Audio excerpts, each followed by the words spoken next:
Welcome to Pirates of Drinax. We will be picking up where we left off last week. So these guys have successfully boarded and taken over a Threshing Oar-class Oghma Raider ship, and they're learning some of the strange idiosyncrasies of these vessels. They know that they are. What did we say they were? Tech level 9, I want to say.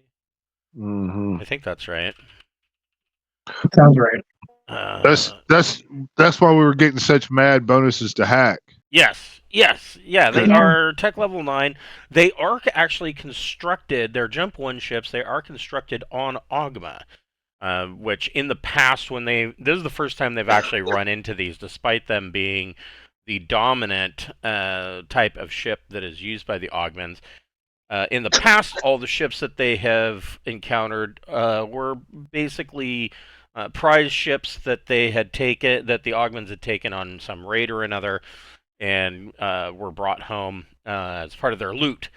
But the bulk of their fleet is actually consisting of the Threshing Oar, and these ships are very odd in that they are constructed on world, which is unusual because nobody until now knew that Oghma had any real industry, but they do.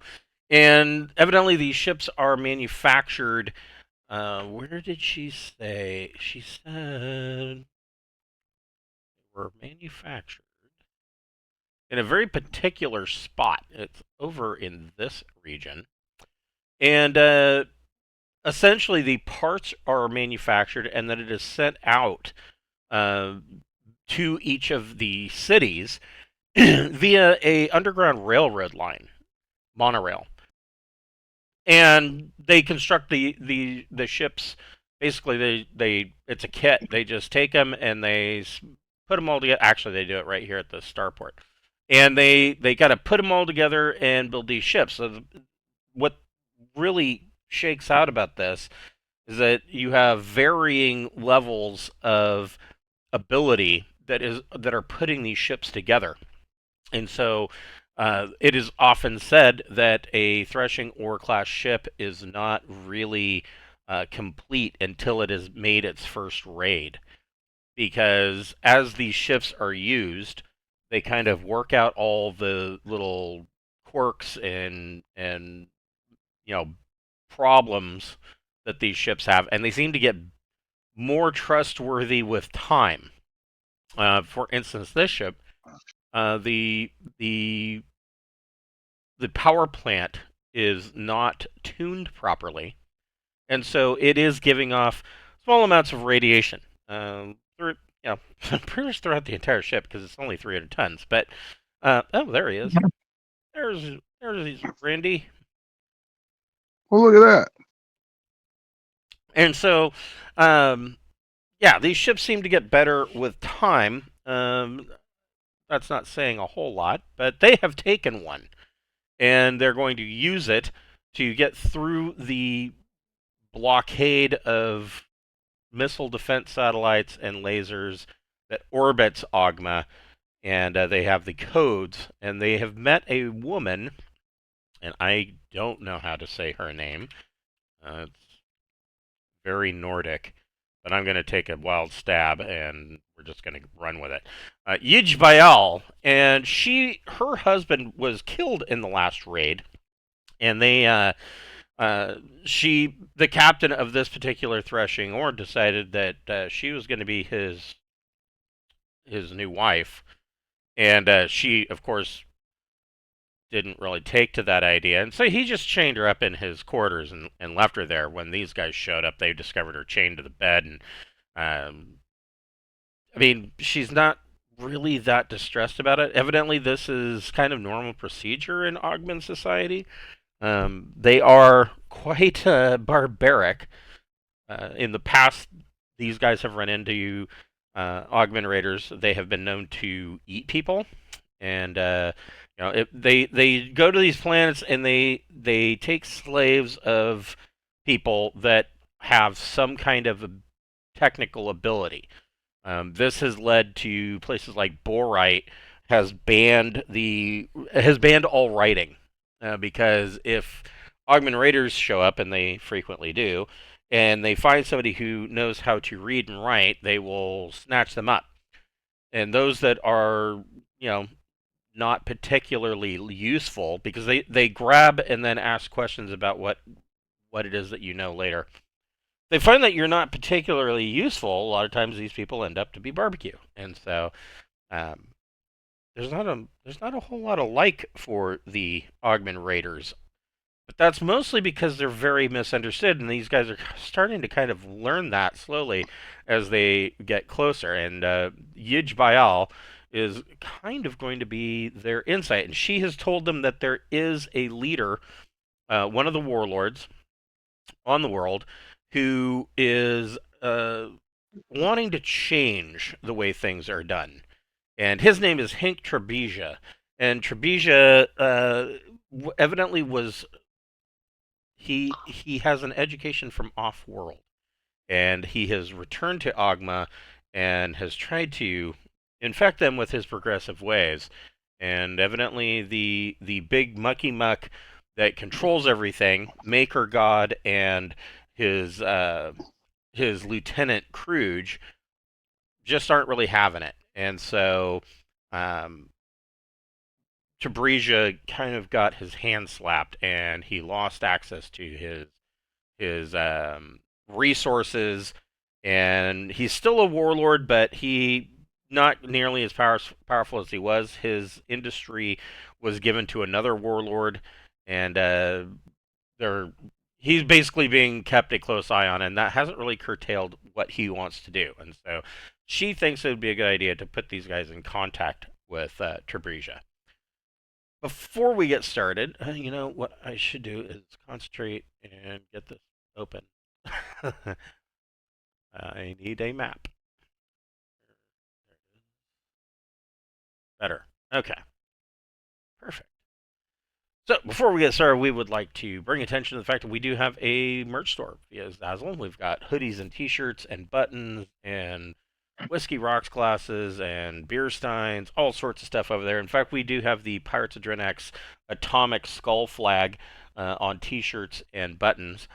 And, just a bunch of fun stuff. 100% of the proceeds from that store goes back into our channel. It helps us cover all the things like the Roll20 Pro subscription or the Incarnate Pro subscription, and even the Wondershare Filmora software that we use to make these videos. So all of these little, they're a monthly thing, but they're all little in and of themselves, but they quickly start to add up.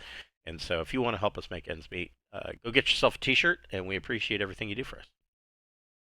Also, on a similar note, if you do catch our Saturday Braunhaven campaign, the 50% off PDFs for Braunhaven over on DriveThruRPG has been extended through to March 24th.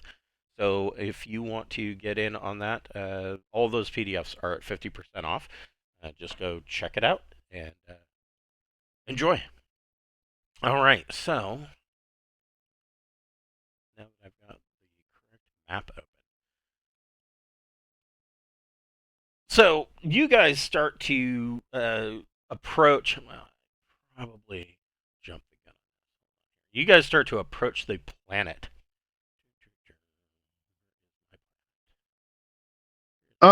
I was kind of wanting to, before we did all that. Yeah.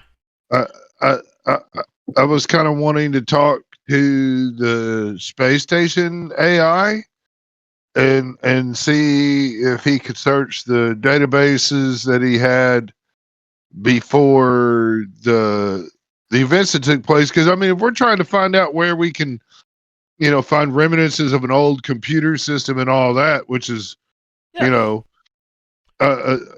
I mean, as far as I don't know how other people feel, but I could give a flying fuck about some people that got kidnapped and sent to Right. Oghma on the grand scheme of things. But you know, if we could reenact the AI here and really change the, I mean, do some real impactful stuff that would slow the Aslan invasion. Yeah, Then yeah, but I mean, if yeah, if what we're doing is not going to slow the Aslan invasion, I mean, I don't know why we would do it. There's a whole bunch of possibilities by the end of this, because this is a pretty huge change to, I mean, the sector as a whole, because the Oghmans are such a, especially in this region, are such a thorn in the paw, as you were. So I mean, if I'm not trying to tell you to any talk changes me into the adventure. I'm just no, saying any changes that would be made wouldn't take effect immediately, but they could theoretically be a huge, you know, impact on the Aslan invasion, or even other systems that would need to be fortified. This is a huge change. So go ahead and make an electronics, computers plus intellect or education check.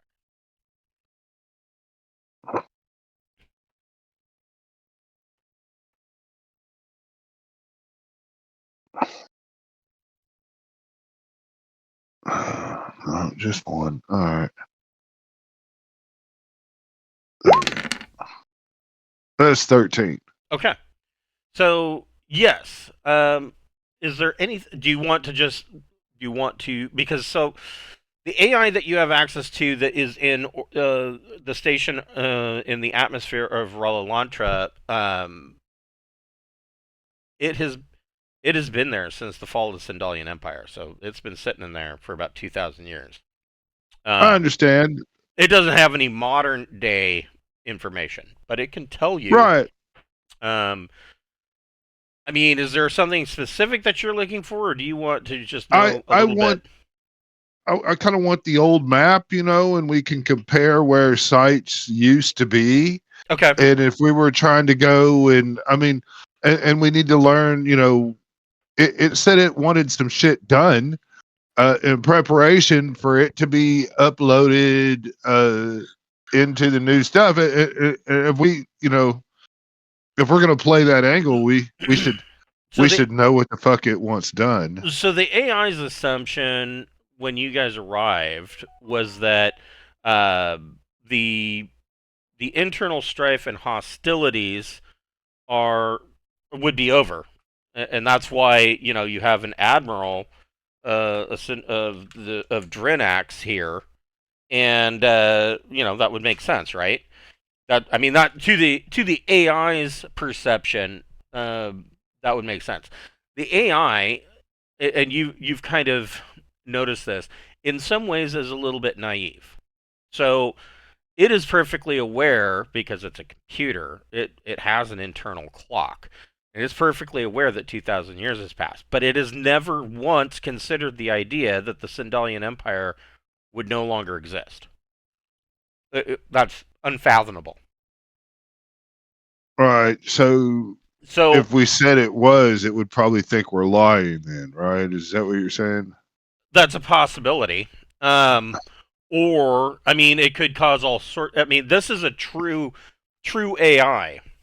You got to be careful with these things, because they can be a tad bit twitchy, and all Volani citizens, which I believe you would all be of Volani stock. I think one of you was Soleimani. But anyways, most of you would know. The Volani have a big thing about AI, practically on a genetic level, because 300 and some odd thousand years ago, when they were plucked by the ancients and dropped on Vland, or who the hell knows why, Vland was actually already occupied by thinking machines.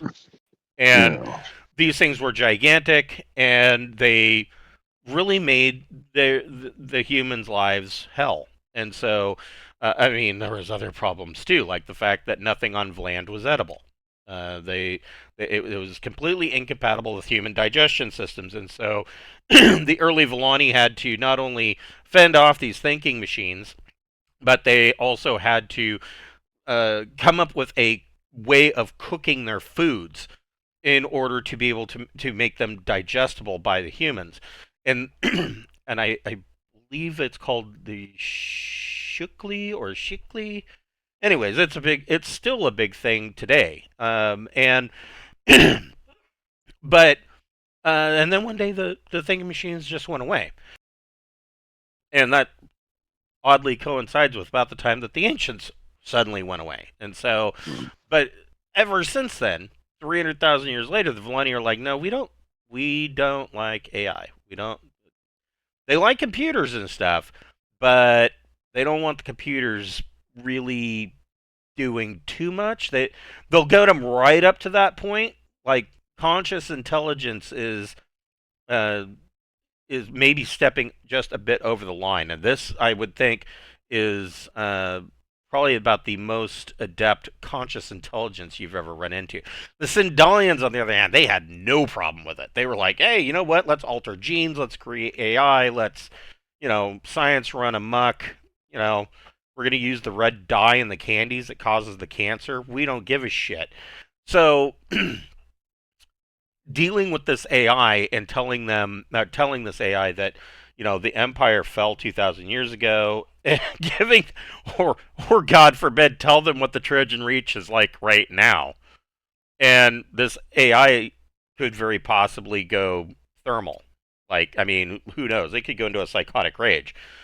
I, it's kind of, I mean, it's kind of trapped, you think, on this station, but it's not like you guys have been here that long and dug into enough of the stuff of the station to really uh, have an idea of what it might be capable of. And now it's at the upper end of the atmosphere, so if it wanted to beam itself somewhere else, it theoretically could, which could be a problem too. But It had jump capabilities. Uh, not necessarily the station, but it could transfer itself to another ship that does, and then it would. Then you're really boned because now it's out. It's out of the walled garden. So I mean, there's a whole lot to think about, in telling it too much. But so it gives you a basic rundown of Oghma's history, and what this comes out to is that Oghma was once a powerful world, and it's located on the trailing edge of the Dust Belt, and it was basically a conduit for trade to go through, and a lot of that trade flowed up from Noricum. Should bring up this map because you can see what they're talking about. So, find you guys. There we go. So if you look where Oghma is, and you've got here's Noricum just coreward of it. So I mean, a lot of the trade is going to go, from Blue, Clark, Torpal, even Asim and Drinax is all going to go through Oghma and up to Noricum, and then move spinward towards the Dust Belt or along the Dust Belt. So this Oghma was a huge trading nexus, and um,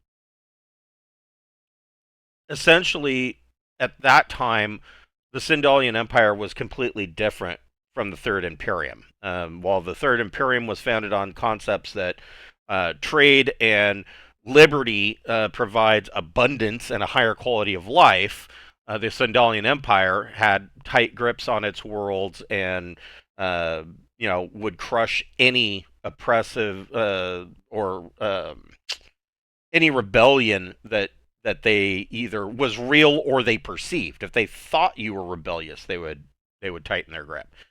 And so Oghma was really no different. but their approach to technology was different. As we said, that anything goes, pretty much as far as the Sindalians were concerned.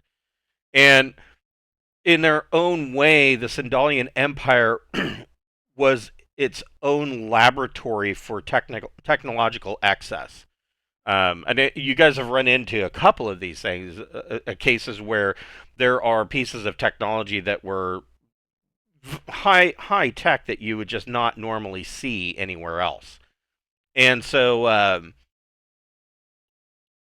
Oghma was one such place where this laboratory kind of went to ground. Um, about halfway through the Sindalian Empire's history, there was a cabal of computer scientists on Oghma, led by Dr. Finu Lartage, and they developed an artificial intelligence computer that was designed to manage the affairs of the entire planet. And Oghma, being an inhospitable world at the time, well, still is, but because of its central location, made it a hub for the Empire, and so people flocked to the system to partake in this growth. And the idea was the AI cultivated a paternal relationship with the people, satisfying every want and need.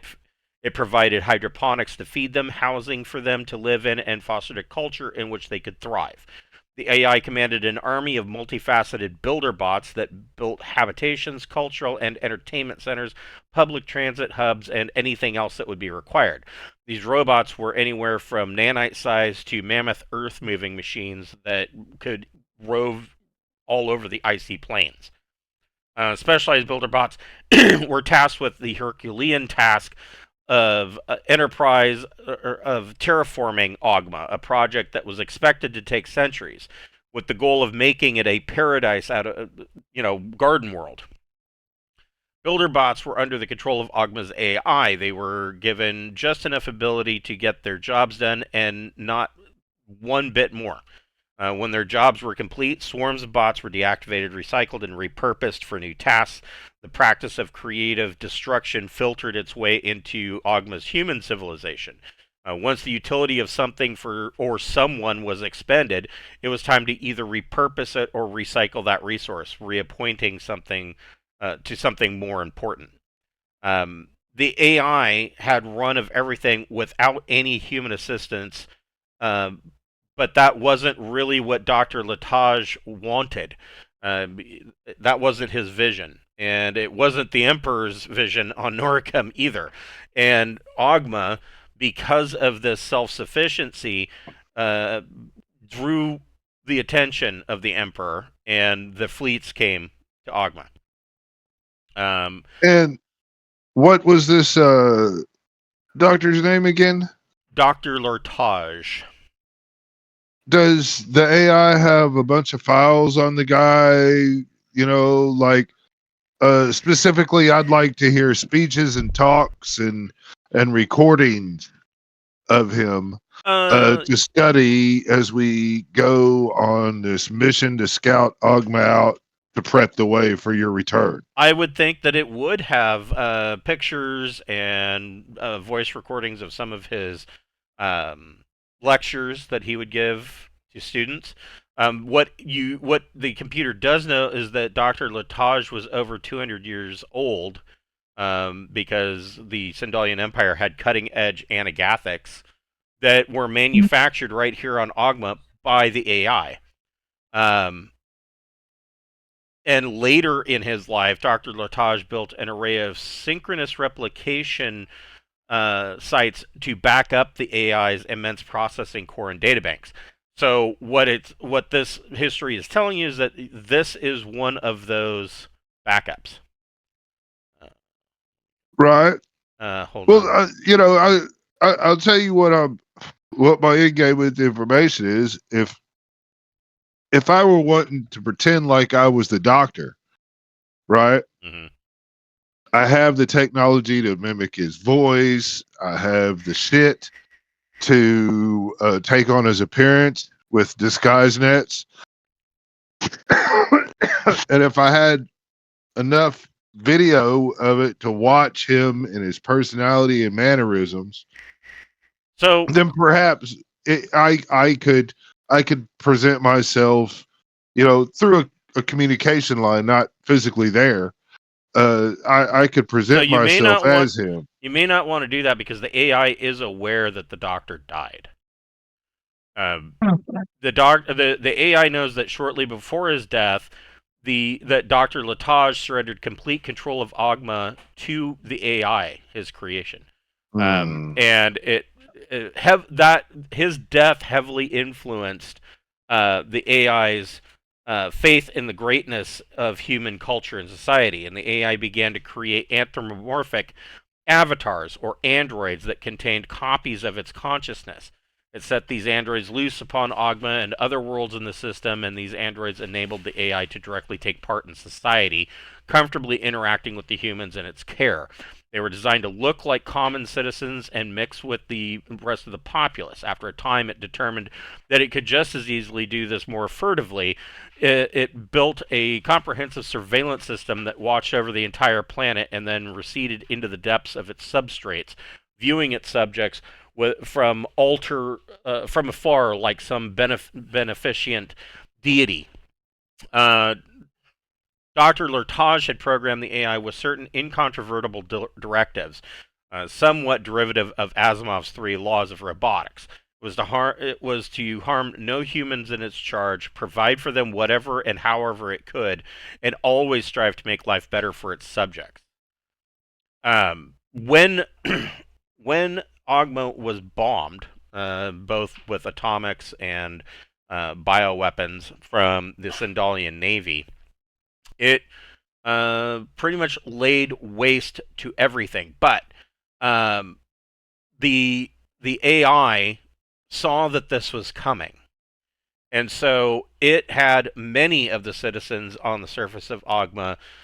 Because Oghma is a frozen wasteland, right? A lot of the cities that you see, the surface level is that's not even a quarter of what the city is. Most of it goes underground. And it had its citizens go as far underground as possible when, just before the attacks happened. And that saved a lot. That saved a lot of people. And when they deemed that it was,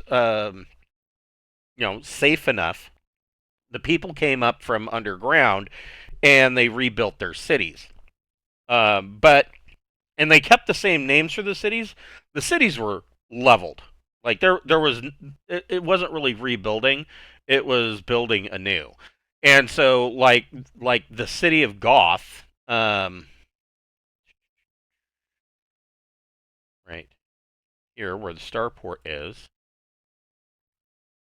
the city of Gauth was actually like 250 kilometers northeast of where its current position is. And so basically they built new cities and kept the old names, and then proceeded to go on like, pretty much like nothing had happened. Um, of course, something did happen though, and in that attack, the AI got damaged pretty badly. It lists its old location on the surface somewhere in this region. Okay. Yeah, that's an area I'd like to go look at. Um, I have, I'm I have a thinking. question. If totally changing the subject, but I'm wondering if we need to do anything to this ship before we land. Also, like, are we okay with what we are flying, or should we fix it? It's Um, irradiating us. yeah, that's a good I point. think we ought to do extensive repairs to this ship, and then the engineers that we have that are not coming with us can work on the Osiris. Because it sustained pressure damage Yes. That's true. out in there. How That's long would it take to not be irradiated? Is what Yeah. I want to know. A long time, or is it like a quick fix? So. That's a good question.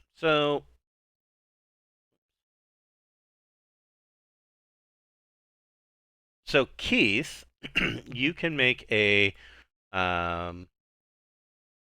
so you know that, for instance, the power plant is not tuned properly and it's dumping out radiation, about to the tune Yeah. of, you know, getting, what, 12 X-rays a day. Mhm. You're getting that like every hour. So it's not. I mean, it's not awful, but probably better that you don't get that. So if you want to tune the power plant, go ahead and make a engineering power plus intellect or education. Okay. That is 8. Okay, That's good enough. that is the perfect score. That'll do. Uh, yeah, it's not wildly off on the adjustments. It takes you about a day, and you're able to kind of tune this thing up and get it. Not only does it not dump out the radiation anymore into the surrounding cabin, but you also have tuned it so that the power is more efficiently distributed throughout the ship. Nice. That'll be helpful. Yes. Aside from And then that, I mean, it did sustain some combat damage. yeah, that's okay. Let's take a I, look. I'm not terribly worried about the whole. Just as long as we are able to land and stuff. Right. Yeah, it didn't sustain that much damage. Yeah, I mean, aside from that, it should be fine um for landing purpose. Now now Ydj Byal kind of tells you a couple. So her recommendation would be to land at the starport, which the star town of that starport intersects with Gauth. And Mhm. Ydj Byal is um, pretty worldly, in that Does she, does she know about the area of the map where the thing might be? she does, and she tells you Okay. that area of the map is, what does it say? This says,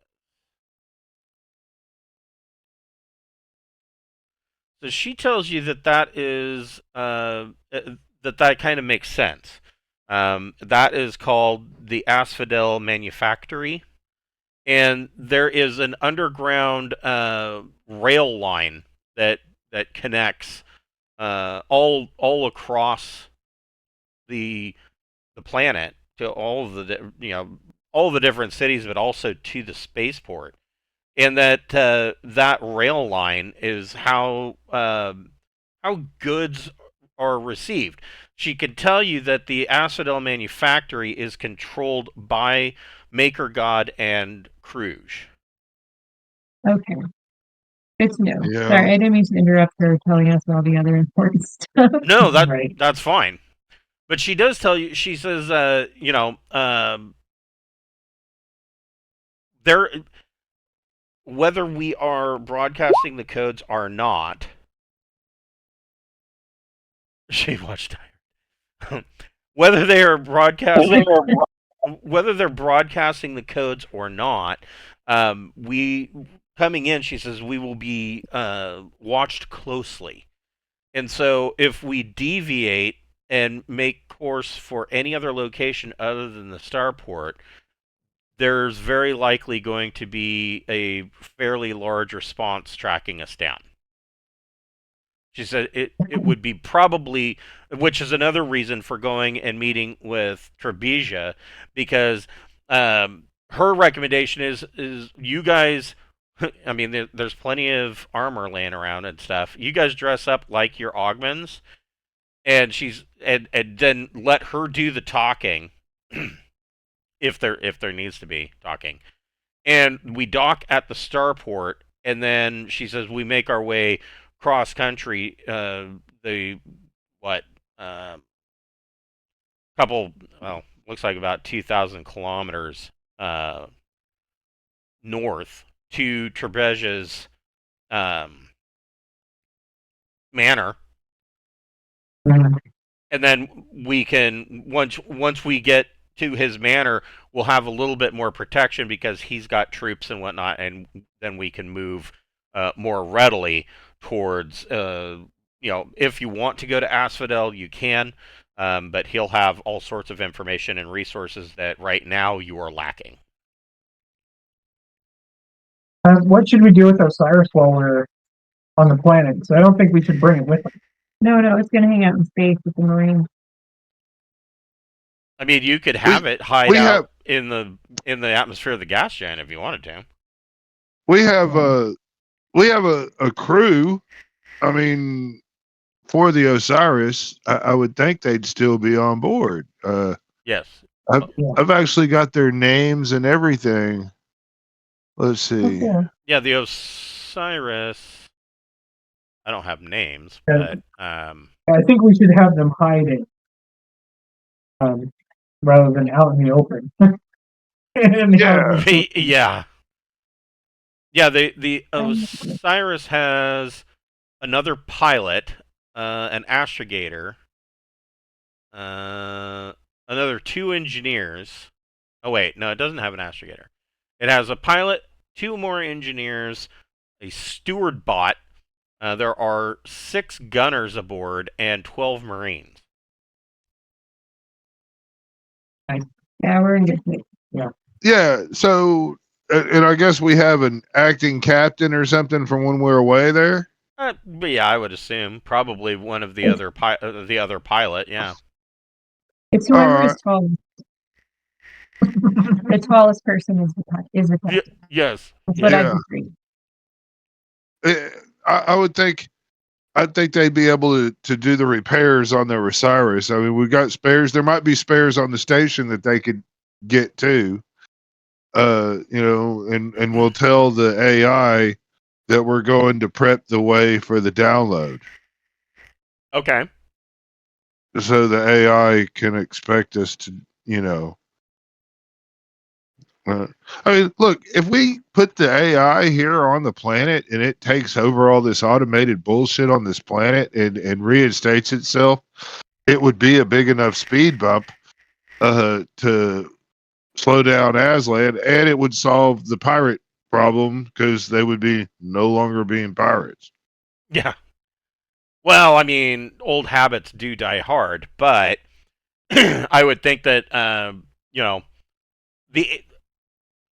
put it this way: this AI was designed to essentially structure and mold a civilization. That's what its entire purpose was. So, like I said, for some of the especially the older generations of Oghmans, old habits would die hard. But in the very close future, you're talking about, I mean, we've seen this happen in the last 40 years. We've seen this happen. It wouldn't take very long for 1 or 2 generations, and suddenly an entire paradigm shift it happens, and that's just not the way of things anymore. Okay. I mean, It'd be better than the cannibalism, probably. Probably, yeah. Well, and I mean, assuming that the AI in this repository that you found, would have detailed blueprints for the terraforming generators, and so it would be able to build those, and in 1,000 years, Oghma could be a garden world. It could be as nice as Trebeja.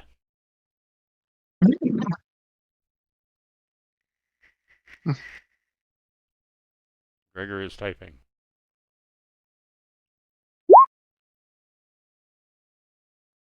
How about a big pizza barbecue? Well, I mean, they're kind of doing that. Plan B. It's So Plan B. Giant people barbecue. Right. So here's the reason, at least one of the reasons So as I said, the culture kind of took off with the AI in that, um, early on, if something was if something or someone was no longer needed or useful, they were repurposed, and that means quite literally, in a literal sense, that is what's happening here. The other reason is that there is no meat on Oghma. There is no real indigenous life forms on this shitball planet. It is an icy rock, and um, and the weather patterns are quite terrible. And the only thing that really grows there are a couple of lichens and mosses that grow on the planet, which Augments have. That is their staple diet. And along with these, there are some spices, and so Ydj Byal, she already admitted to you that she has partaken of the long pig, and and basically, she tells you that that's all they have to eat of these spiced up lichens and mosses, and you know, can you eat a salad every day? And not a good salad either. I mean, the bitter, shitty lettuce. That's all they have to eat. And I mean, you can spice it up all you want, but it's still going to be bitter, shitty lettuce. And so, um, this opportunity presented itself, and some of those that were taken needed to be repurposed. It's really just that logical and that literal of a sense. And so, um, that you know, that hopefully can go away, especially if there's terraforming, and if they stop pirating everybody, then they might be able to do trade with other worlds that do have livestock, and they can. There's all sorts of good things that can happen with this. I mean, this could literally, if you could do this with this one planet, you can foresee changing much of the sector, a big chunk of it, anyways. Um, Hmm. so yeah, it takes you about a day. You're able to tune the drive. Like I said, it did sustain some damage in the attack. Not a whole lot because you guys took it out fairly early with ion weapons. But you've gotten that power back online. So, is there anything else that you want to do to the raider before making landfall? We got rid of all the bodies, right? I would think, yeah. I mean, they're either in the Okay. ones that were. So the ones that were, there was a couple that were really bad off. I don't think that they would actually even survive um, being in surgery. Yes, Gregor's like, okay, I'm gonna reload my ammo, reload my guns and my ammo. Yeah, that's a good idea. But I mean, there was a couple that were really bad off. They're not gonna make it. But there were a couple of others that were passed out from the trank gas.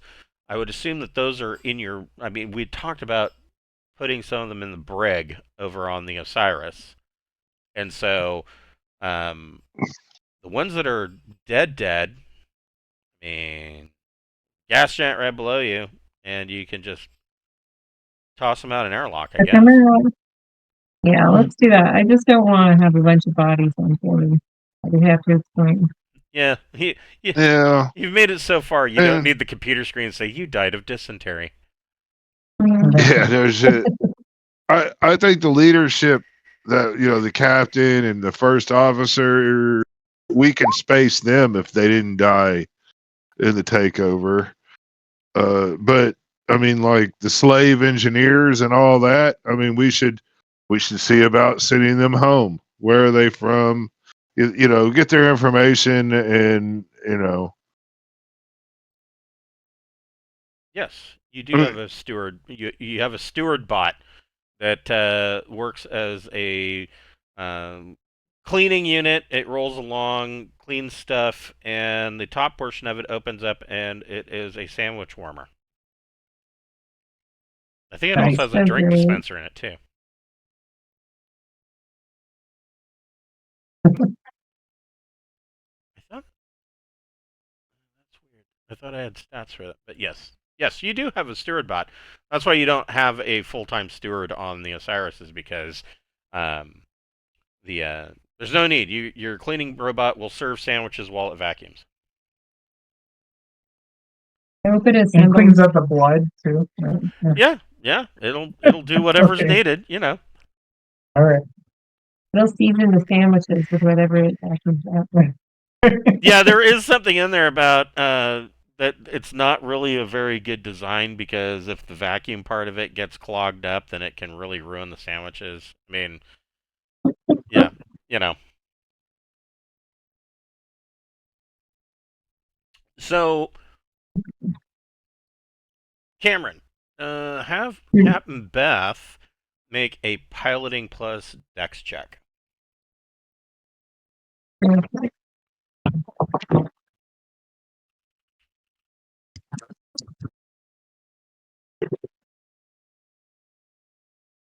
I got 10. Nice. So threshing ores, like I said, the threshing ore raider is not a, it is a raiding craft. It is meant to raid usually ground based, so planetary bases, not so much a gin and toxic. Not so much for pirating. And a lot of times the Augmans don't even mess with high ports because of the immense amount of security that a high port can bring to bear. But there have been cases like the Marduk high port. They've tackled them a number of times, or at least taken passing pot shots on their way to the ground. And so they're just they're not really geared for for piracy. But it only has thrust of 1, but it does have a reaction drive. And usually this reaction, so this is a fuel efficient reaction drive that will give you a thrust 3 boost. And that's basically used for getting the F away from whatever it is that is shooting at you. So you bring the ship in, and Ydj is kind of standing, kind of over your shoulder. And as you break Atmo and you come through the clouds, I actually have a picture. This is what Oghma looks like. Kind of a lots of methane in that atmosphere. As you break Atmo and come through the clouds, Ydj is kind of leaning over and looking to see if she can pick out any landmarks. And after you break through these greenish white clouds and come in, to a point where you can see the ground, you're looking at plains and plains and plains of icy, slushy snow over the entirety of the surface. And she tells you that you should fly close to the ground, and she needs to. Actually, who wants to operate comms? Operate what? Comms. Oh, It's usually tame. Oh, yeah, that's me. Okay. So she gives you the codes that are needed. All right. 13. Okay. And so you as you're coming in, you do receive through the comms. You receive a number of challenges expecting a response, and you put in this code, and all of them are accepted. And she kind of points, looking out the viewport and at the sensors, and she tells Beth to. She says, "How do you say fly nape of the earth?" And she tells you to bring it in, low to the ground as you approach the starport, as low as you possibly could, be and putting you below their radar range. Okay. So go ahead and make another piloting Starcraft plus dexterity check. I got 13 this time. Nice. God, I don't think I'm going to be able to.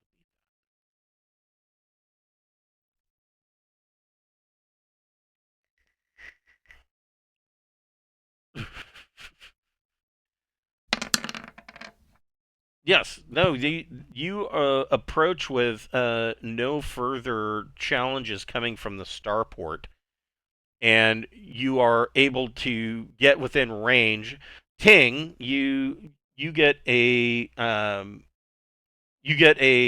automated response from the starport, essentially asking for the codes once again and asking, what is your purpose on approach? I'll give the codes again, Okay. and I mean, What's our friend tell us to say about our purpose? That hold on. There was He's supposed to do the talking. I thought that this ship had a name. Maybe not.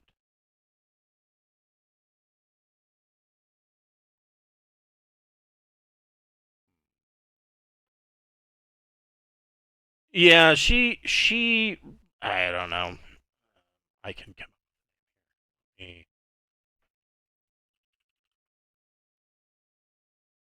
I have one. Right. Here we go. She tells Ting to report in that this is Raider Valgard is and tell them that you're returning from the raid on Marduk. well, that's what I'll say. Okay. Make a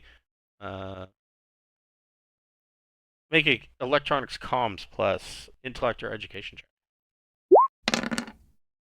That's a 9. Yeah, that'll do. So yeah, you provide the codes and respond, and it comes. This automated response comes back that you are clear to dock in docking bay 12.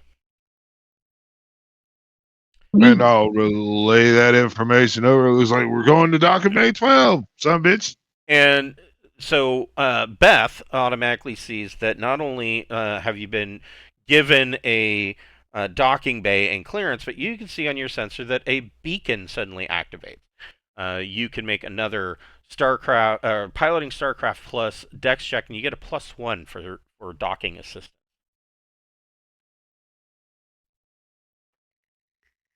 And Nice. And you are able to set down in the starport just outside the town of Gauth.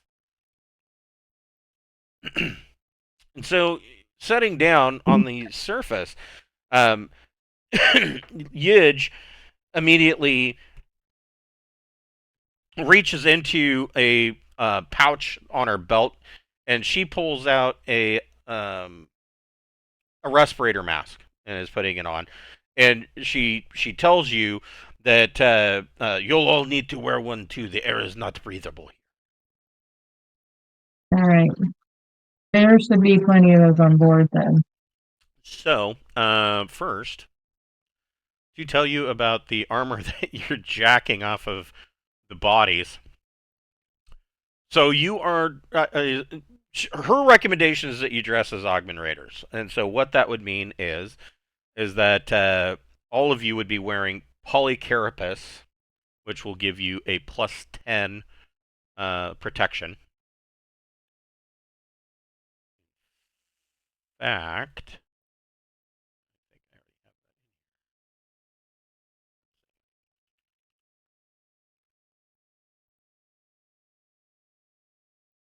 is a civilian suit. I might be wrong. Nope. Wrong one.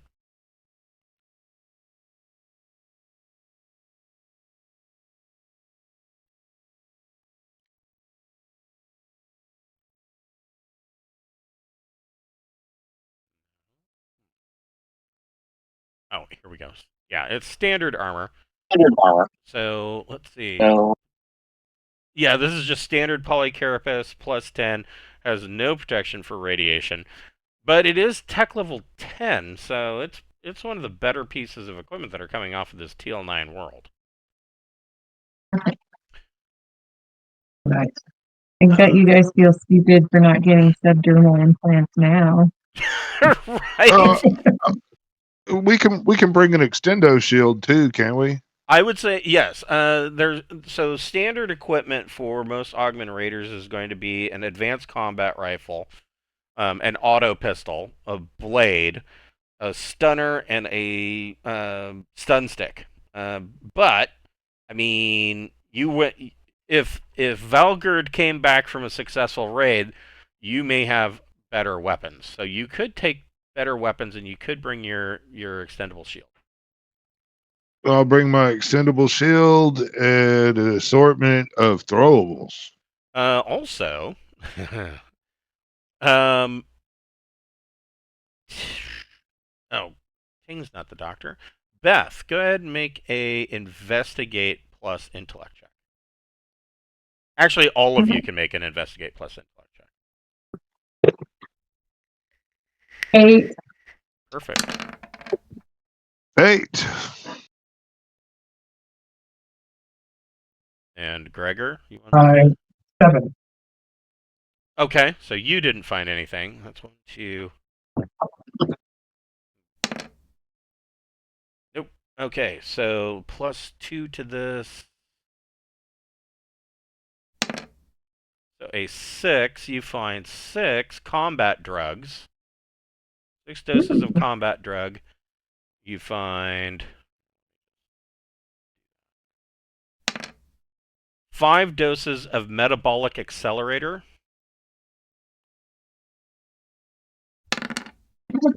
Ooh, 7 doses of stims. And Ting, you find the captain's portable computer /1 with intrusion /1 software on it. Basically, you found a Commodore 64 from like 1985 with a hacker program on it. Does it have Okay. any other files that might be interesting? I mean, kind of. I mean, not interesting. I mean, it's filled with junk. Probably a lot of porn, and but mostly this portable computer was for trying to hack into systems to break in. I mean, that's its entire reason for existing. How hard would it be to take the case off of it and then put my computer in that? Ooh. So it looks like I got a cheap bullshit computer, but Yeah. really I got my TL14. Yeah. Sure, I will allow that. I mean, it's not like I haven't done that 100 times. This is called modding. Go ahead and make a electronics computers plus intellect or education check. 9.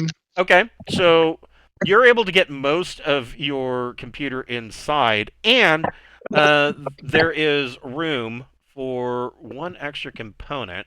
Let me look at the second drug. Hold on here. The second drug was metabolic accelerator. Okay.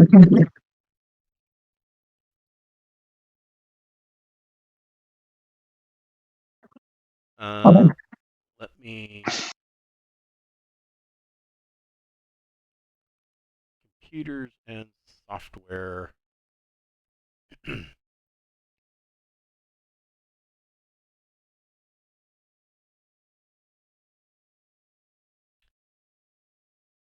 essentially, this thing has a physical user interface. You could this computer /1, it's portable computer /1. You could put something in like a camera. You could put in a comms unit. Actually, I think your system already has comms unit. But you could put in like a data display recorder, a camera, a data wafer jack. Isn't all that on my TL14 computer?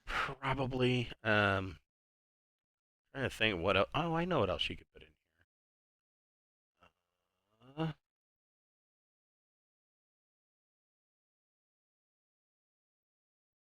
If I could add something, Yeah. I want to shield it. Yeah, I'll let you do that. So EM shielding. Yeah, because I'm bringing a couple of EM grenades. Yeah. Just this is below their. I expect it to work really well around here. So, that TL restriction, where naturally shit is shielded, really kind of bummed me out. But So yeah, this takes you about 5 hours. We can say that this happened as you were coming in. That's fine.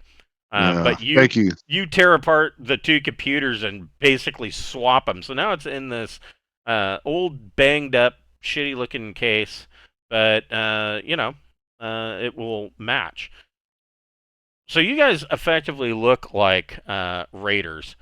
Like I said, it is up to you on what weaponry you want to bring. I don't know that you're going to fit in very well with anything like a PGMP or a fusion gun, but Gauss rifles are not beyond the pale.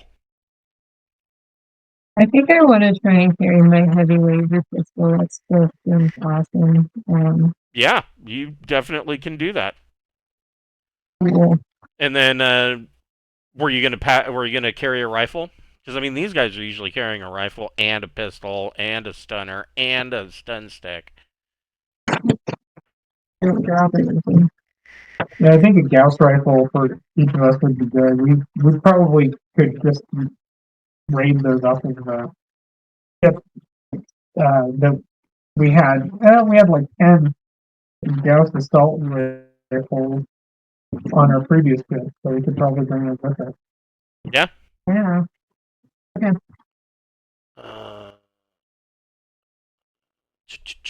Here is the slug rifle chart.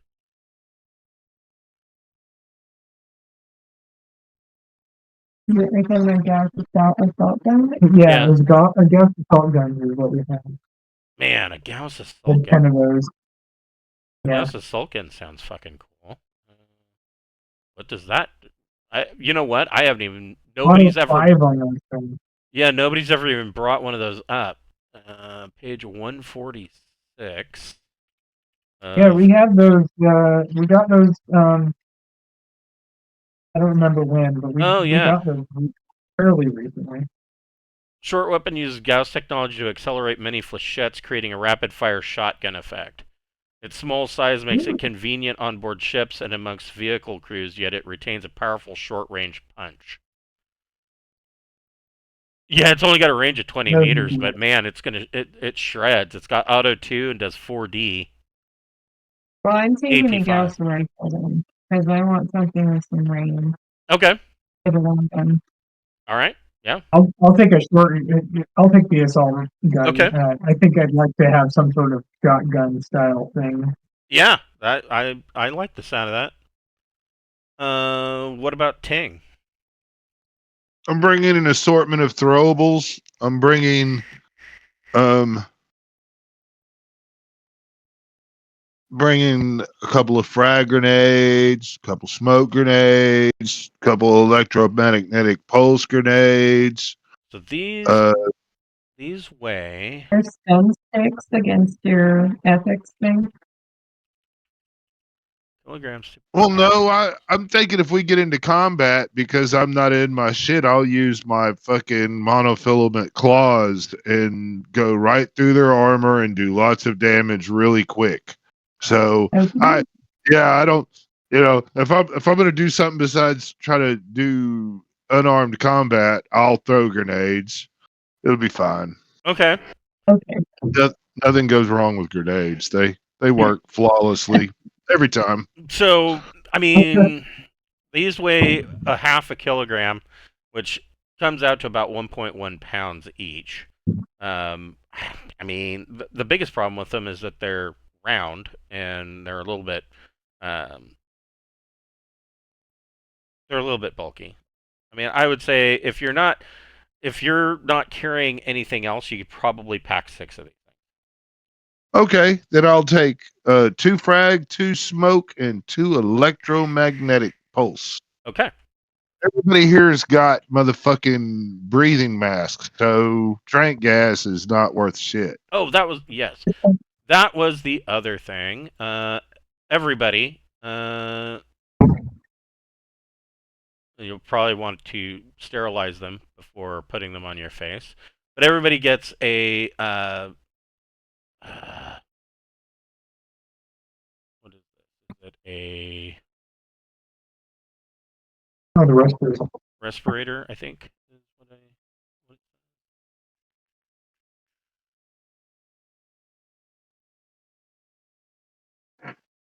Page 100.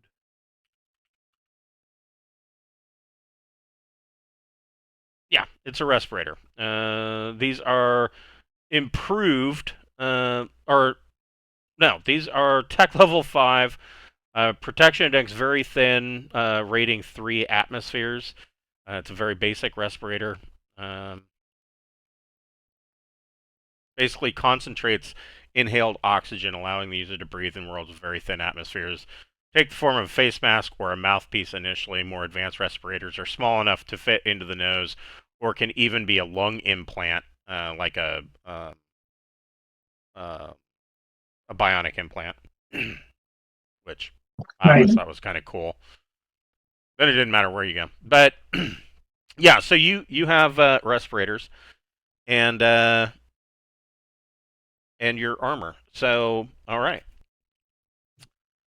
So this is when you step off the ship. This image is very indicative of what you're looking at. Oghma, the Oghma spaceport is extremely crowded. There are Oghmans moving around, people all over the place. And when you look, you can see, they've got the fairly typical, like Starport ale house. I was going to say bar, but I mean, that's what you're thinking, but they're actually more like mead halls. A very Viking-like atmosphere. And it almost makes you wonder if perhaps Oghma wasn't, at some point in the very distant past, colonized by people from the Sword Worlds. Because their accent's very similar. A lot about Oghma is very Viking. And when you look into some of these dive bars, every single one of these, you don't see a single building in the starport or in the star town immediately. You don't see anything that is above 2 stories. Later, you do notice that there is another type of building, and these kind of look like a pyramid, but the walls are concave. So it almost looks like a circus tent, and the ropes aren't tight enough, and so the middle of the tent is kind of drooping in. And those are about 3 or 4 stories tall, and all of them are black like onyx. Some of them are actually made out of onyx or volcanic stone. Others are manufactured from a synthetic material that is then polished to be made to look like volcanic stone. And everybody can make a roll 2D plus your intellect. I almost called for a religion check, but that's the wrong game. 10. Nice. Fucking snake eyes. Oh my god, I got 4. Oof, Gregor didn't do well. Beth didn't. Beth is like, huh? I wonder what those are for. What did Keith get? 10. Okay, so Ting and Keith, you realize so these buildings that you're seeing look like this. And they are the tallest surface buildings that you find. And you realize you see people moving in and out kind of frequently. Not so much in congregations, but you see a lot of people making their way in and out of these out of this tall onyx-like building. You realize that they have some kind of religious uh, aspect to them. The other buildings that you look in, and this includes the dive bars and whatnot that you would expect in a starport, when you immediately look in the door, these buildings are squat 1 or 2 stories tall on the surface, but all of them, when you first go in the door, there's a stairwell that goes down underground. So their base floor is kind of a veneer covering up an underground area. People barbecue church, yes. All you can eat. And so, bringing you guys out into the town, Ydj tells you, she says, she kind of pulls you over and she says, "Let's go into this bar. Get you off the streets so that people don't look too closely at you." And she leads you down into this tavern that's, I mean, it mud brick walls. The tables are made out of mud brick. The bar's made out of mud brick. Everything is dirt. And she goes up and orders from the bartender, speaking in a some kind of Nordic language. And she comes back over with several beers. And I mean, enough for all of you. And she just brings them all over and sets them down. And these are huge, tall glasses. And she sets those down. And she says, "Go ahead and drink these, and I will be right back. I will secure us rides." And she says, "Don't talk to anyone while I am gone. Don't do anything. It will cause problems." And she turns and goes out of the bar. So you guys are sitting here with your beers, and you see a number of She's raiders. fixing to sell us out, man. He's all fucking nervous. I'm gonna waste that bitch as soon as I see her. So you see several raiders coming and going, and a raider comes in, and he has 3 slaves, all shackled and chained together, wearing barely rags in this freezing cold outside. He pulls them in, and he goes up to the bar, and he calls out to the bartender. He says, "These useless ones have been let go. Hold on, I need to find a warlord. Warlord.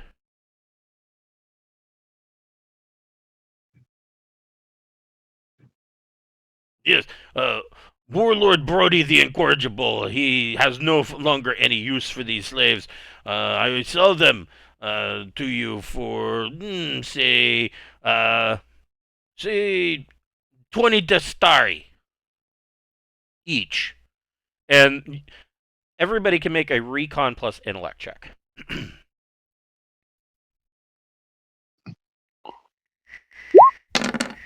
Ooh.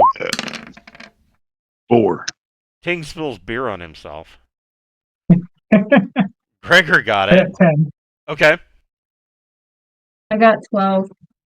So, Gregor, Keith, and Beth, you see the bartender. He kind of is nodding and reaches in, under the bar, pulls out what appears to be some kind of leather pouch, and he pulls out some coins that you've never seen before, and gives them, to the guy. He buys all 3 of these slaves, and then he yells back, and you see this guy come out of the back room, and he's got an apron on, and he says, "Take these to the back.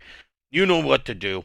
And so these slaves are like, crying and trying to fight against it, but they're dragging them back into the kitchen. Gregor's drinking from his beer. And Yeah, it's definitely time to take a drink. very interesting. Oh, yeah. Can't do anything right now. Right? So Don't Gregor want to stir up. Gregor pounds his beer stein on the table. pint now. And the bartender kind of starts for a second, and Gregor, go ahead and make a persuade plus social check.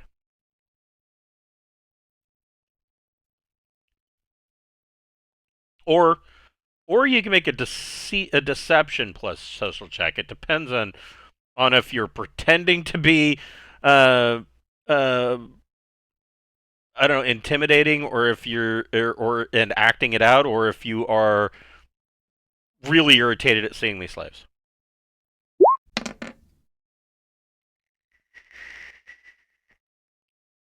So the bartender comes over and gets you, puts another beer in front of you, and takes the empty and goes back over to the bar.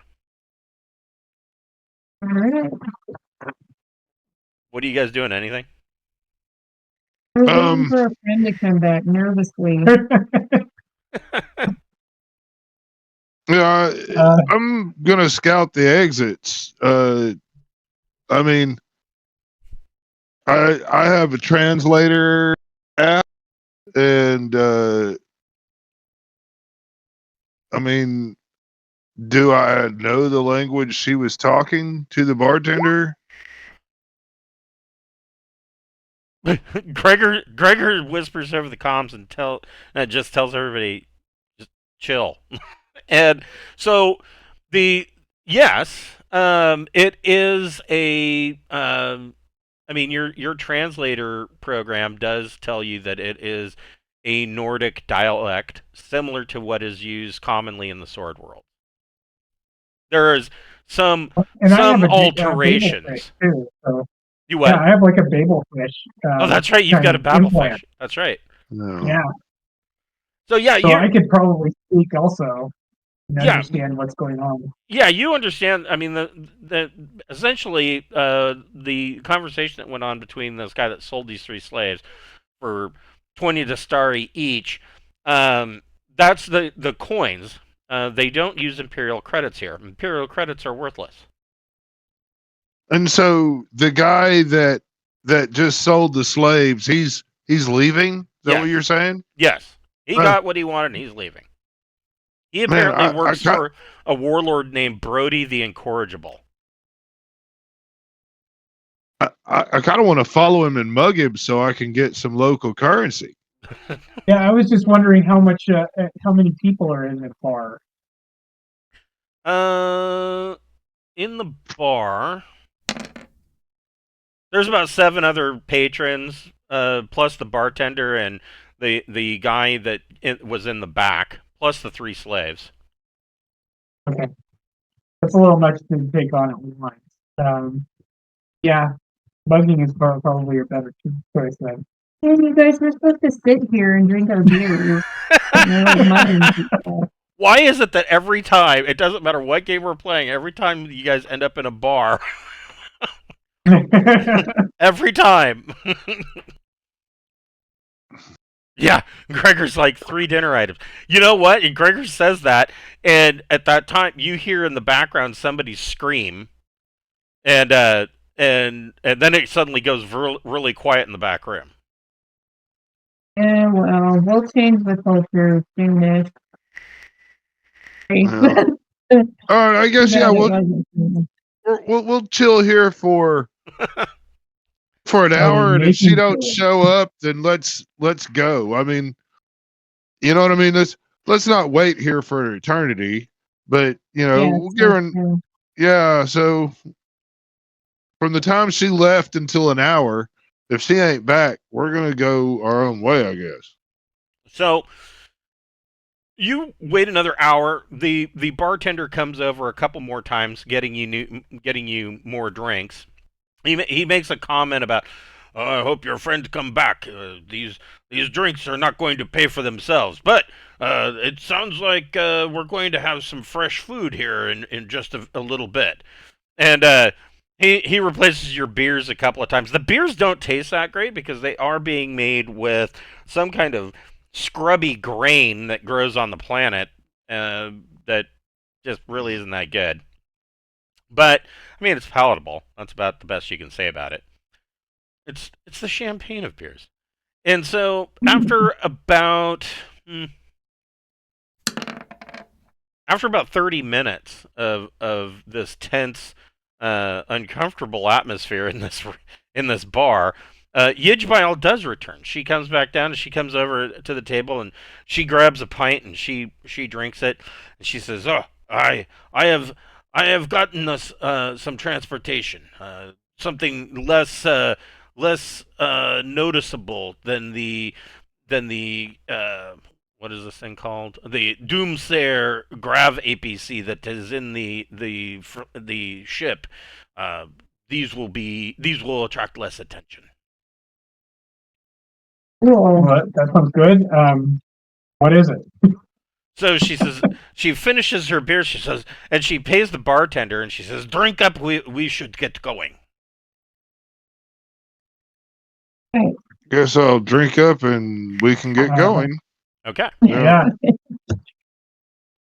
I'm going to stay within arm's reach over the whole time that we're going to the transportation and all that, because I'm going to execute her punk ass if this is a sellout. So How could you not trust someone named Ydj? I know, That's a man. trustworthy name. So she was chained to a bed for a reason, man. hey, man, there's nothing worse than a Viking broad that doesn't want to be your wife being told that she's going to be your wife. I mean, that's asking to lose something really important. Yeah. So, well, we freed her from that, so at least exactly. there's that. Yeah, exactly. I mean, But for being pirate good guys. motherfuckers, yeah, they're sellouts. So she takes you out in front of this bar. You come up out of the stairs, and you see these creatures with the saddles and harnesses on them. These are a breed of a large flightless bird called a Kian. Kian are used on multiple worlds. You've probably seen these before. Not too many of them in the Trojan Reach, but in your travels, probably before you came to the Reach and were pirates, you've probably seen these things. They are used as beasts of burden all over the place. This particular species has, instead of like, well, I guess it is feathers, but it's almost more like a heavy fur on them. And she suggests that, we will be taking these Kian and they will ride across the plains to warlord Trebeja's manor. She looks at all of you. She says, "You ride Kian before, yes?" No. Oh. Why don't we trade the Thresh Norris ship for a fucking air raft and some currency, and let's just go that way then? That would immediately draw attention. No raider sells their ship. I mean, because your power is, and this is especially true for the warlords, but even for individual raiders, your power and station is how many ships you ride into battle. All Yes. right. Well, do we have what skill do we need to be able to ride this thing? I mean, Well, yeah, I mean, you climb up on it, and it presumably will go. She says, "All you have to do is follow me." It would be technically, if you need to do anything fancy with it, you're talking about an animal handling plus. oh fuck yeah! Let's see. I got that, don't I? No wait, animals. I got animals 1. That would be perfect. Let's see here. I don't have any of this shit. We don't use this. I'm not built to be a farmer. But yeah, it would be. We can't get nothing to drive. Yeah, it'd be animals handling plus dex. Yeah. Just hug it real hard if you start slipping off. we'll lead you if we have to. If anything gets a little hairy, we'll help you out. And you can see. Oh yeah, I'll just get off the damn thing. So what'll happen. Yeah.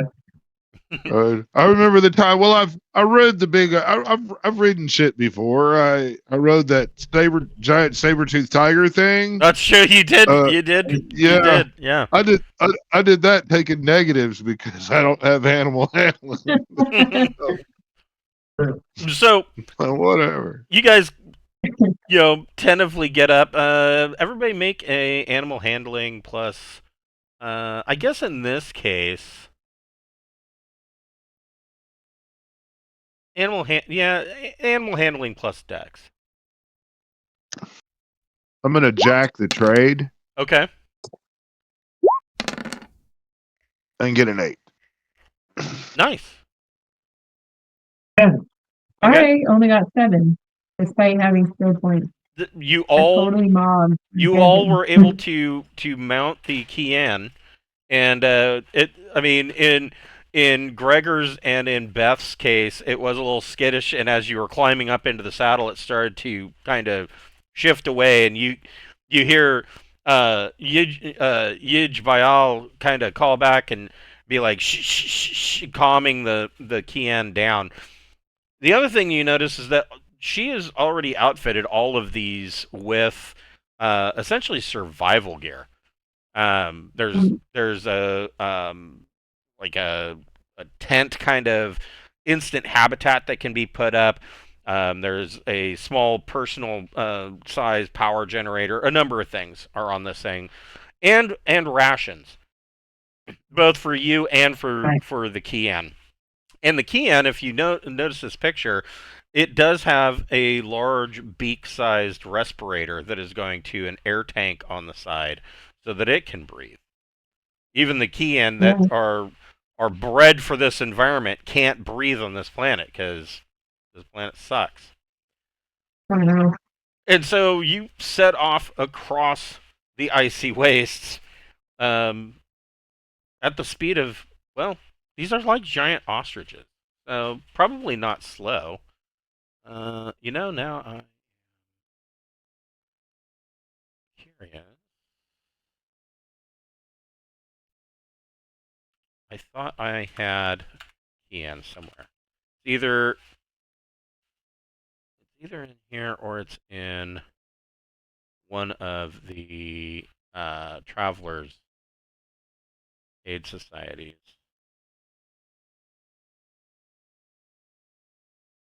It is not in here. Or it might be in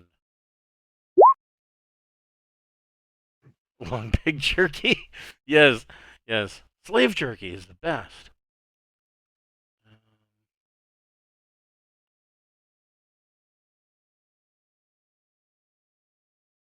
Animal encounters.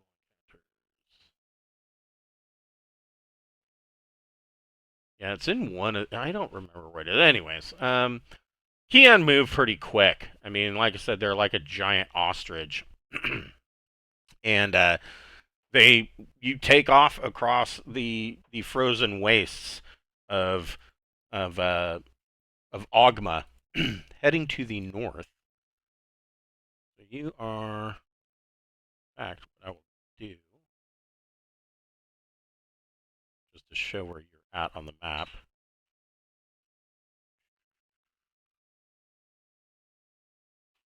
Well, usually far from the thing or investigate eventually.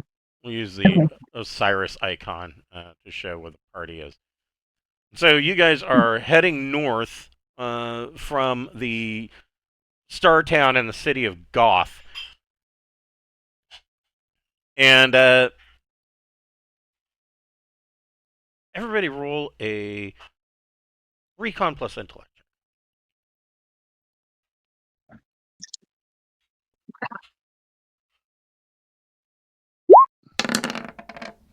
9. Nice.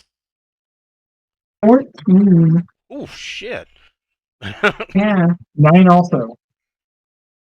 and an 8. So Beth, you immediately look up and you can see, and everybody else can see that, or can feel. It seems like it's getting a little bit colder. The wind is starting to pick up. Now, Oghma does have some really bad problems with wind. But thankfully, most of the precipitation that comes out of the air is nothing but sleet and freezing rain. And so otherwise the winds would kick up massive dust storms, but because it is, sleet and freezing rain, you don't really have to worry about that so much. But when it's coming down, it's going to drive that sleet sideways into you. It's going to be a rather unpleasant situation. But Beth looks up and she can see that you can see these dark clouds, these greenish dark gray clouds that are roiling in, almost looking like they are starting to form a funnel cloud on the horizon. And Ydj turns and calls back, and she says, "Oh, yes, there's a storm coming in. We must make camp.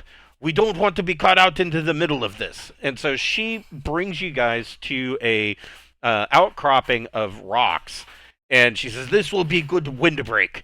And you guys go about setting up your tents and these temporary shelters.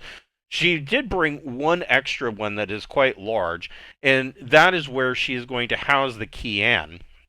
And the Kian are not really. I mean, they're not sure what's going on or what they're doing. They don't know. They're animals. They don't know what all's transpiring here, and so they kind of all group together and huddle together with their beaks in a circle with their beaks down in the middle, kind of huddling together for warmth. And this is kind of what your camp looks like, where you guys are. Oh, I didn't. Oh, okay. Here, I will put you guys on here.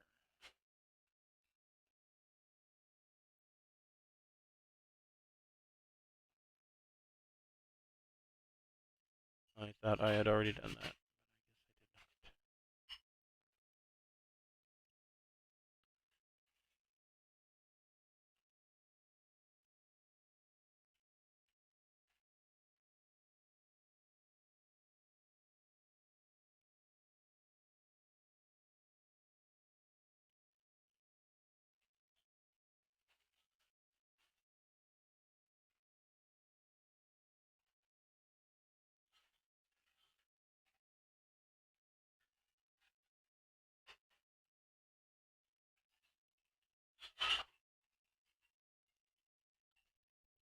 So you guys have this big round tent is where the Kian are being housed. And Ydj Byal kind of has her own that she's set up, and there's enough tents for you guys two of you to share per tent. And she has, she tells you, just stay in your tent, and the portable generators will keep you warm. We will wait for this storm to pass, and we will leave in the morning. Oh man. Okay. So you guys are in your tents. I mean, it doesn't have to be set up like this. I don't know who wants to be in the tent with Captain Beth. I assumed Keith, but Sure, that's fine. so you guys are in your tents, and throughout the night, this storm is just raging. Like sleet and freezing rain being driven sideways. It is just nightmarish kinds of weather that's going on around you. And every once in a while, over the howling wind, if you can hear it, you can hear the sound of the Kian in their hut kind of whining and making their bird sounds, which I'm terrible at doing.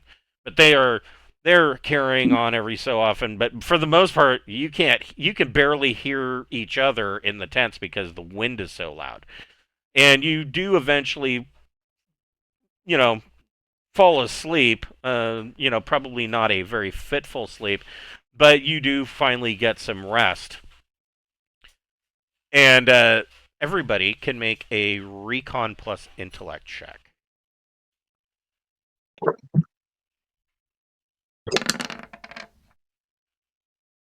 Ten. Well, sorry. 14. Wow. And Gregor got an 8. So you all are woken up, and you hear. First thing that you notice upon being woken up, I mean, you're startled because you hear the report of a gunshot. Then you realize that you no longer hear the wind. The storm must have passed because it is silent, like right after snow has fallen. Like everything is just dead quiet, except for, of course, the sound of a gunshot has gone off. What do you guys want to do? Got to go investigate. Okay. Yeah. We're up and investigating. All right.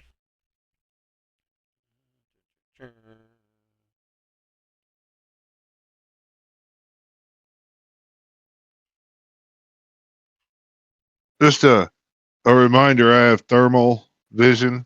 Yes. Yeah, it's daylight. It is morning. Oh, okay. So, Well then, here. There it is.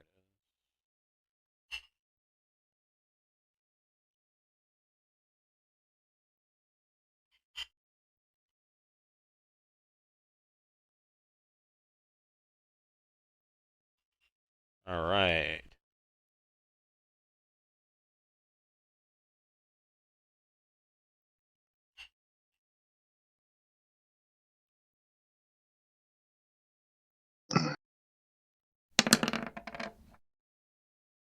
Everybody can roll initiative. Looks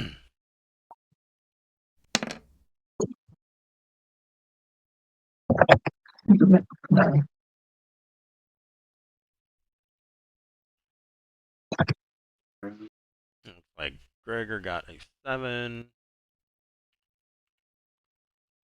And Ydj got a 7.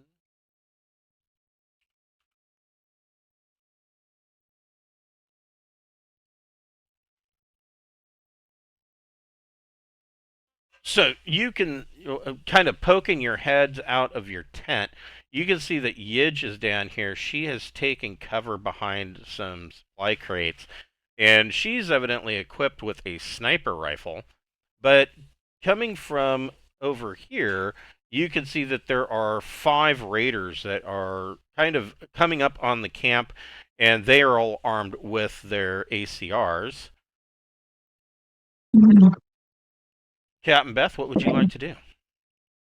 I'll take some cover near some great too, and then I guess I'll shoot at one that you can see over there. Yeah, you could definitely get him. Let me check to see what range is. 30 meters, I believe, with a Gauss rifle. That is going to be short range, but let me double check that. Yes, range is 600 meters. So yeah, you get a +1 for range. Okay, cool. And are you doing a single shot, burst, or full auto? I'll go with first. Okay. I got 9.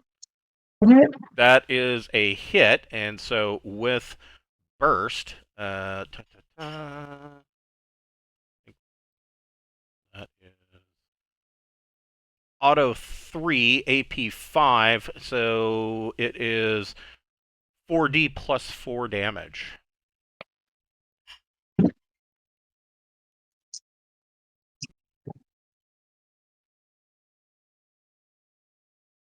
$14 altogether. Oof.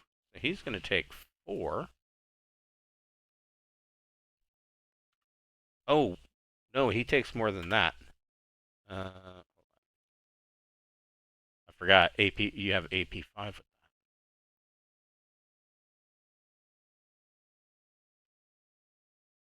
Yeah, he's going to take 9 damage. Ouch. So yeah, you hear rip, and this guy goes, ow! The raiders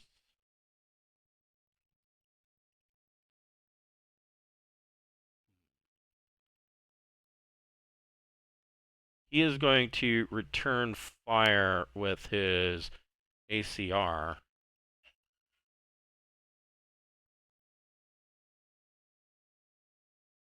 And the ACR. Yep, that's short range.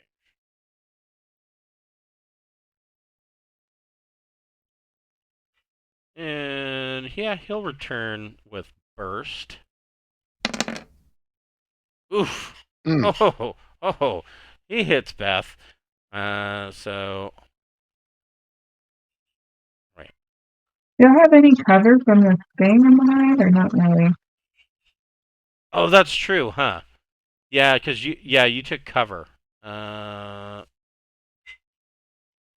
that's a That was your -2. warlord. That's still a hit, but that definitely lessens the damage, and you get some protection from the crates that you're hiding behind. So let's see, that makes that a 13, which is only a +5 to damage, giving it a total of +8.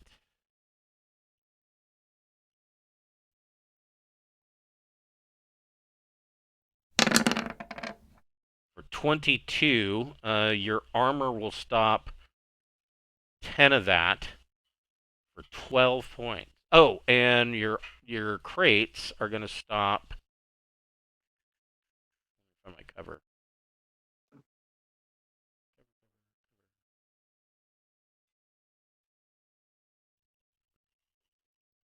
Psionics.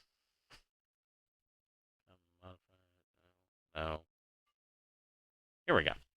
I would say that those are. I mean, they're just cargo crates.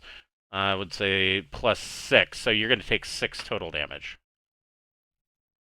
I have subdermal too. Does that, Oh yeah, what's your subdermal protection? it says +5, Oof, but I don't know. you take 1. Okay. I'll take the. And then, because his mama didn't raise a stupid raider, he kind of takes some cover behind the snowdrift. This raider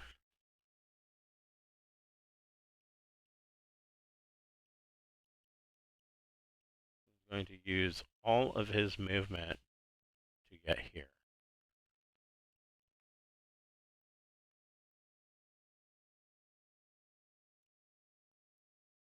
Raider is going to move there, and he is going to aim.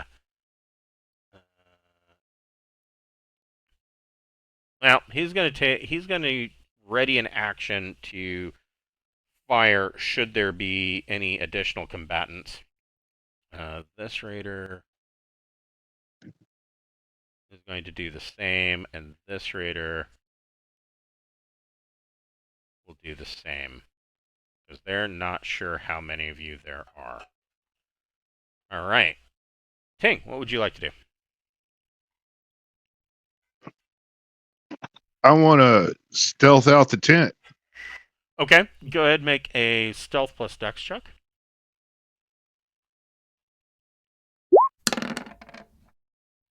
That's a 9.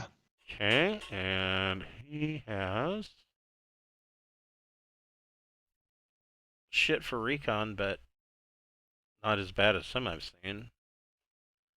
The Raiders, yeah, you're not stealthy. The Raiders see you, but you can move wherever you'd like to go.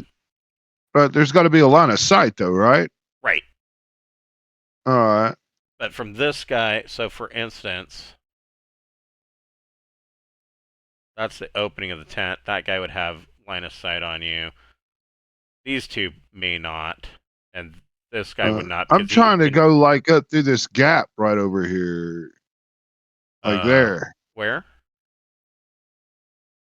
Use all my movement to run to right there. Oh, I see. Yeah. Up the gap. Yeah, I would say I would allow that. Do that. And that's my turn. Okay. All right. I am doing what is called a flanking maneuver. Yes, you are. Yes, you are.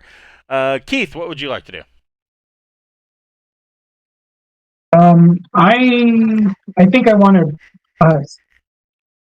I also want to stealth, but I want to go to where where um King and Gregor's tent generator is, and kind of hide behind that. Okay, go ahead and make So I want to see if go ahead and make it's there. a stealth plus dex check. Okay. Nice. 14. Oof, Jesus. Okay. So go ahead and you can, let's see here.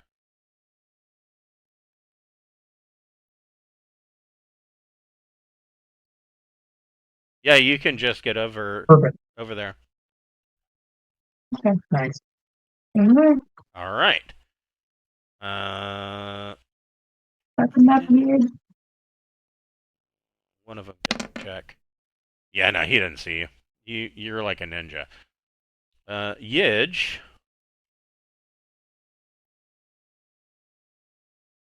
She's got line of sight with a sniper rifle. Somebody's about to have a bad day, I think.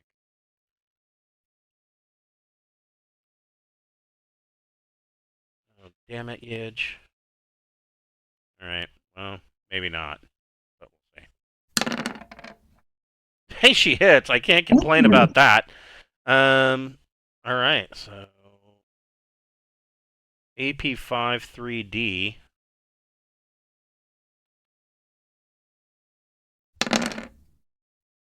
Yeah, that dog will hunt. So this guy's going to take 9. Again, that big sniper rifle goes off, and she is going to hold her position because she's got great protection. Gregor, what would you like to do?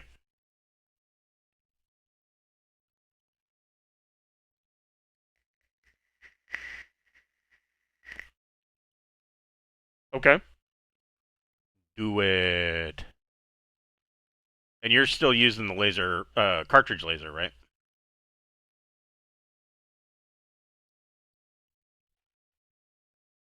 Okay, yes. I always forget about that damn thing. It is...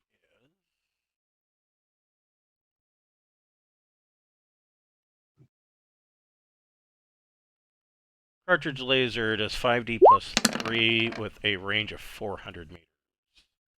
And that is going to hit plus 4 to damage, so 5D plus 7 for total. Jesus. What did I say the AP was on that? Does it have AP? No. And was that auto fire or was, because it's got auto 3, was it auto fire or single shot? I mean, 29, damn. Single, okay. So he's going to eat 19. He goes down. I'm not dead yet, but he is very badly burned.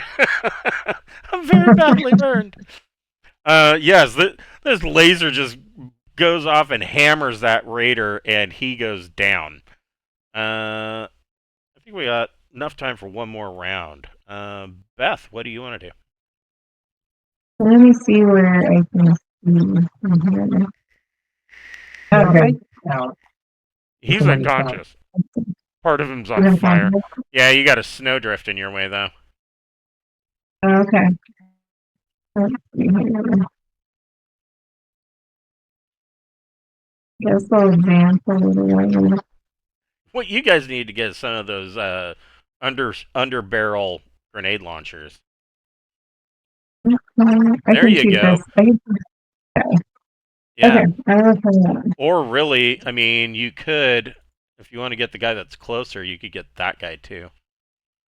Oh yeah, I probably should do that. Or either one of them. You could hit all 3 of those guys. And out of curiosity, so you could do auto fire on those 2 guys, but not the 3rd one. Okay. I'll give it a try on the 2 that are close together. Okay. I got 10. that is a hit.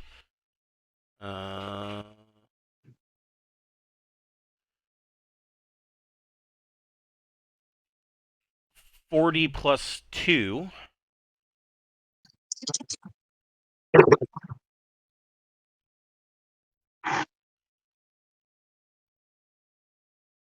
13.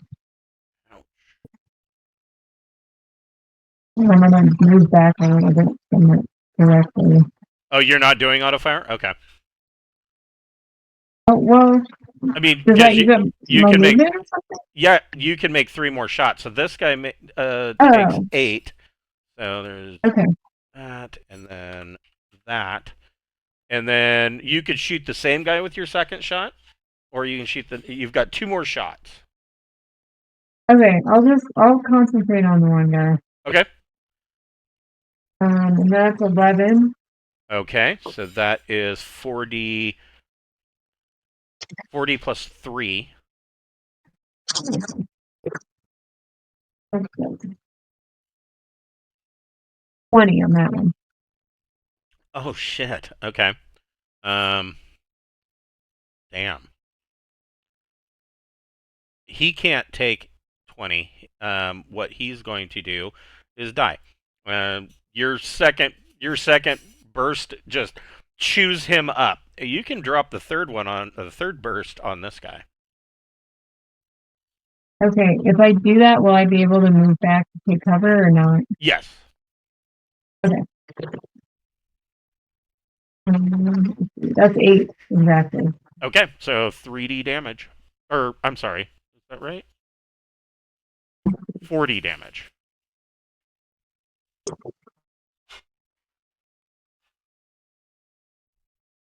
Well, Okay. So he will take 7. And you move back in front of the tent. The raiders.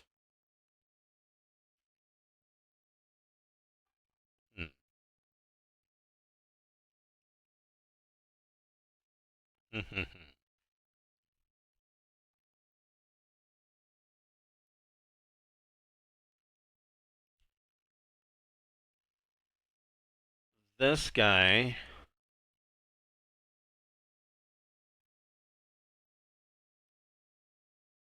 I'm looking at my cover again here. Tent's not going to offer a whole bunch of bonus protection, but he's going to do a burst shot at the tent. -2 to his shot because he can't see you. Right. Yeah, essentially the tent just breaks line of sight. But he can't see you, so he's at a -2. So...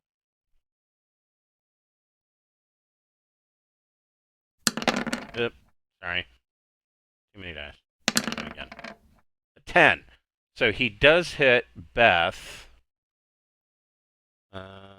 You get a +2 added to your armor.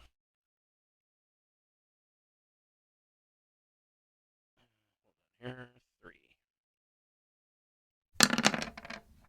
He does 11 points. So you have 12 armor. It doesn't get through. So yeah, you take a bunch of bullets, ricocheting off of your polycarapace, but you don't seem to you like check yourself over. Nope, there's no holes. This guy, I think, is going to use 2 of his minor actions to come up here and try to get some cover. And the last guy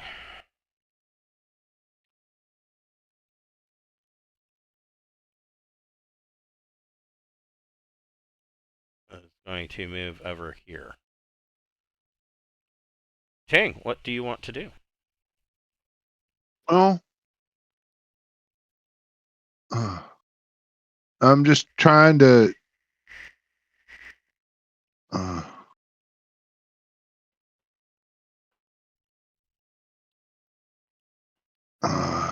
gonna take me a couple to get around. I'm just gonna come right up there.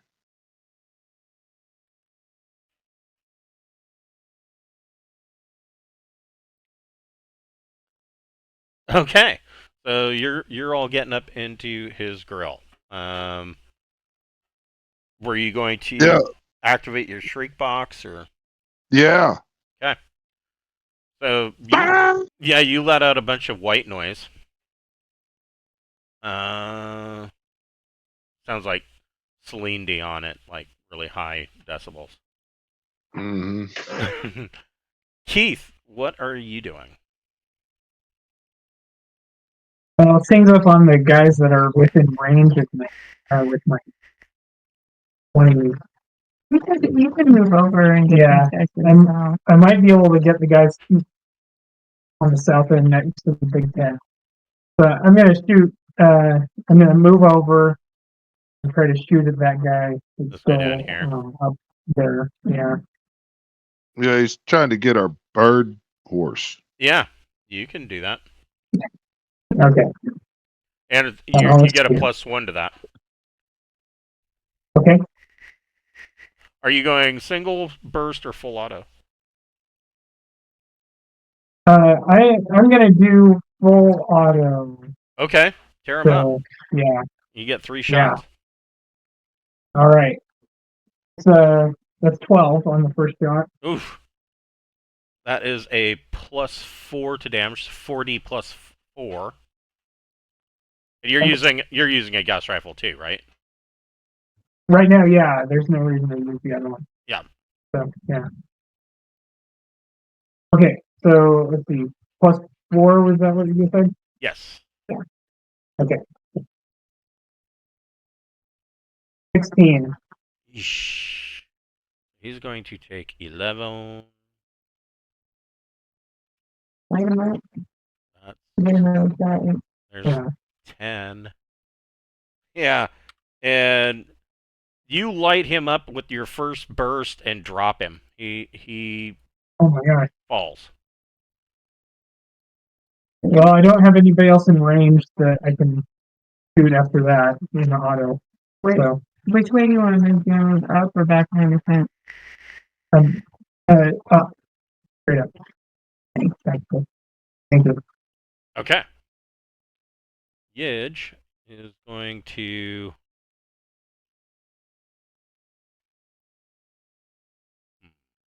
Ydj is going to hold her fire. Well, I don't know. Is she? Because... What's her recon? 2. Okay. And it gets +1 for intellect. An 8. So she sees Ting run up. She's not going to make an attack because she doesn't want to risk hitting him. Gregor, what would you like to do?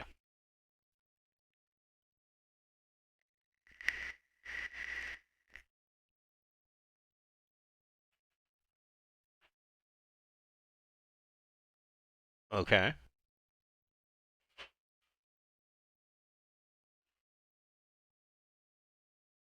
Okay. Do it.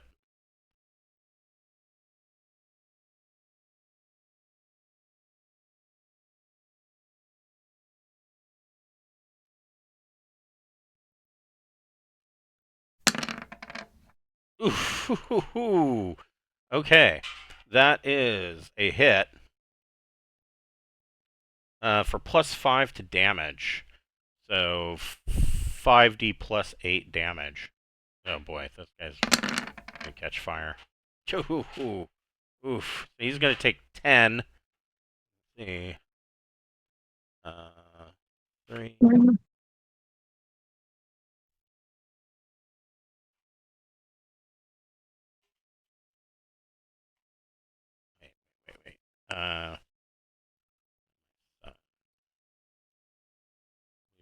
2.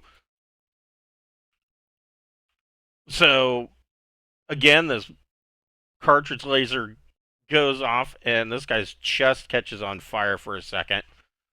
But he's still standing. I think he's probably I mean, Ting would be seeing that this guy's considering retreat at this point. That was a bad shot for him. We will break here, and we will pick this up next week on Wednesday night at 6 p.m. PST, and conclude the battle and move forward. Awesome. Thank All you right. so much. You're welcome. Have a good night, Thanks. guys. Night. Thank you.